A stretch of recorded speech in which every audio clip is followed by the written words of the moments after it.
Buddy Walker blew a tip. Oh, that's no tip. Charitably, he called it tip. How about Pedro Guerrero on this? And very few people We'll do this show with Aldo Gilbert Arenas. Welcome to PTI, boys and girls. In today's episode, Nick Saban is upset. Nick Faldo was rooting against Jordan Spieth, and the president jammed the Patriots. But we begin today with Blake Griffin taking complete blame for his Clippers' overtime loss to San Antonio last night. Griffin said, quote, "That game is pretty much 100% on me," unquote. Although Griffin had 29 points, 12 rebounds, and 11 assists, Griffin also made a terrible turnover with his team up 2 in regulation with 13 seconds left, led to San Antonio tying the game to force overtime. Wilbon Griffin blames Griffin. Do you blame Griffin? I have a little mercy here, I guess. He played so well in that game. He played great. I think it might have been Blake Griffin's best playoff game of his career.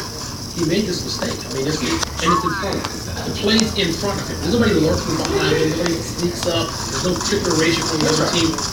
He commits essentially an unforced error, and you don't want to go to OT. You don't want to play 80 for seconds against San Antonio. Do you blame him? That game? Do you blame him? I'm going to let him blame himself. I accept it. I do.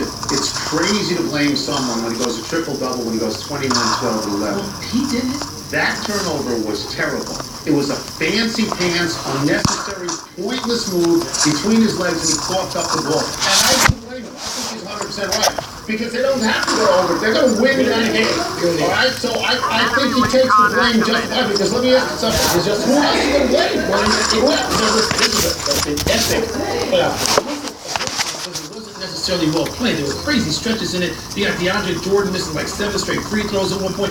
JJ Redick, I put him on the line every time. And that's what's happening. Tony, JJ Redick shot a free throw. I think it was a technical foul shot. At least the ball just sat on the rim like it was never going to fall either way. And that winds up being the difference in this game. You have to go to overtime. Pop has not been down 0-2 in the series, and it looked like they were on the verge of that last night. We talk about it goes somewhere like getting old and hurt. And this was not the case.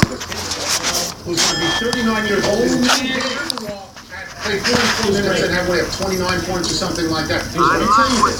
If the Clippers lose this series, if they lose this game, if they will be regarded as a team that has a franchise that you do not have to take seriously. If they lose the series. You got a long way to go.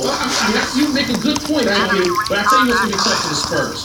Tony Parker, Manu Ginobili. They're not there. I'm saying Tony Parker hurt. Manu Ginobili looking like he did 2 years ago, not last year. This game belongs to critical game. They should have won. Lots of beef in the Stanley Cup playoffs, Tony, including between the Islanders and your Capitals. Was their 5'10" Lubomir Wisnowski was blown up by 6'4"